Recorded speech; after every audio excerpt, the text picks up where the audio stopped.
Graça e paz, povo de Deus, programa Semeando Vida. Bom estarmos juntos conversando acerca da palavra. Do meu lado, Diácono Lucas, bom dia, graça e paz. Bom dia, apóstolo, bom dia a você de casa. Queria te fazer um convite especial. Vai lá nas nossas redes sociais, se você ainda não segue a igreja, clica lá em seguir. Vai lá no nosso canal no YouTube, se você ainda não é inscrito, se inscreva para que todo dia você seja notificado aí das palavras que a gente tem trago aqui nesse local. Para ficar legal, se inscrevam no canal. Provérbios 30, versículo 18, o sábio diz assim: há 4 coisas misteriosas que eu não consigo entender. E uma delas é a águia voando no céu. Essa expressão da águia voando no céu me chama muito, a atenção. Por quê?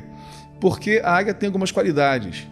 Uma das qualidades da águia que mais chama a atenção, as pessoas dizem assim, olhos de águia, é essa visão de perceber algumas coisas, de estar a alturas significativas e a visão aguçada de ver a presa naquilo que seria uma distância muito longa. Olhos de águia. Uma das maiores dificuldades hoje de nós cristãos é exatamente ter essa visão aguçada. O Provérbios 29, o profeta diz assim, onde não há visão, o povo perece. Esse é um contexto geral. Quando não há visão dentro de uma casa, a família perece. Quando não há visão no governo, a população perece. Quando falta visão na igreja, os membros da igreja irão perecer. E Satanás sabe muito disso. As questões espirituais estão muito relacionadas àquilo que é uma visão espiritual de algo que está acontecendo. Um exemplo, Eliseu estava sendo cercado pelos exércitos, Geazi estava preocupado porque agora eles iam morrer, Sucumbi estava sozinho e havia um exército numeroso cercando eles ali, e Eliseu faz uma oração: Deus, abre os olhos de Geazi. Geazi não era cego, mas Deus abre os olhos espirituais de Geazi e vê que haviam cavalos e cavaleiros de fogo, os anjos do Senhor estavam ali para pelejar naquela situação. Hoje, muitos de nós estamos vendo algumas situações e circunstâncias com os olhos naturais, e talvez quando o sábio diz assim, existem 4 coisas que são para mim de curiosidade, eu não consigo entender. O voo da águia. Então, vamos pegar o exemplo da águia nessa manhã, para você que está assistindo, você que está ouvindo, algumas questões que você está vivendo, às vezes é falta de discernimento, de uma visão espiritual, de um entendimento que o próprio inferno irá trabalhar para construir cenários na sua vida, para quando você estiver olhando para algo, é o resultado do exame, você achar que a vida acabou, é a porta que se fechou e você recebe uma carta de demissão, aí você acha que isso acabou. Entenda uma coisa, o Senhor tem coisas maiores preparadas para você. Amém. Deus quer abrir a sua visão espiritual. Geazi estava cercado, ele estava achando que acabou tudo ali, agora a gente morreu. Acabou. E a oração do profeta, abre os olhos. Nessa manhã, em nome de Cristo, amém, que o Senhor possa abrir os seus olhos nas suas maiores dificuldades. Eu estou do lado de um jovem. Quantas coisas, se tratando de visão, na sua imaturidade da juventude no passado, você não tinha visão do que Deus iria estar fazendo na sua vida hoje. Teve uma situação que quando eu saí de um local onde eu trabalhava, peguei a rescisão e montei uma empresa com mais 2 sócios. Um já é bom, 2 é demais. Complicado. E o segundo sócio eu nunca conheci. Eu conheci só nessa situação de abrir empresa. Então, tinha tudo para dar errado. E com certeza deu errado. Mas na minha visão, naquele momento, aquela era a única saída. Tô com esse dinheiro, eu sei fazer isso aqui, vamos para isso aqui. Tinha alguém para investir e nós fomos e não deu 3 meses, deu errado. E muitas vezes nós nos vemos nessa situação, por essa falta de maturidade, passando por algumas situações que Deus está nos colocando naquelas situações, a gente toma certas decisões porque está voando baixo. Aleluia. Se estivéssemos voando alto, igual a águia, e tendo essa visão de águia, como esse exemplo que o senhor trouxe aí de Provérbios, nós conseguiríamos ver essa situação como um todo. É igual um labirinto. Quando você entra num labirinto e você está dentro dele, dificilmente você vai conseguir sair dali. Quando você tem uma visão de cima desse labirinto, fica fácil. Rapidamente você encontra ali a saída e tem a solução dessa situação. A situação é que geralmente nós estamos nesse voo baixinho, igual de um bem-TV, seja lá qual for outra ave. A gente não quer ter o trabalho de voar mais alto. É necessário, tem um preço a ser pago, A águia, para chegar naquela altitude, a águia, para ter essa visão, ela tem um processo a seguir, né? E o crescimento gera dor, né? Todo crescimento, ele é dolorido em qualquer situação que seja. Eu lembro que na minha infância eu tinha muitas dores na perna. E eram dores horríveis que eu chorava, minha mãe ficava preocupada, e aí me levaram no pediatra na época, e ele falou, não, cara, isso aí é normal, isso aí é a dor do crescimento. Aleluia. Eu falei, cara, mas eu não quero crescer não, tira essa dor daqui, eu prefiro ficar pequeno, né, com a idade que sentia naquele momento. Pô, deixa eu pequeno então, porque essa dor aqui é muito ruim. Aí, às vezes, nós somos como crianças, né?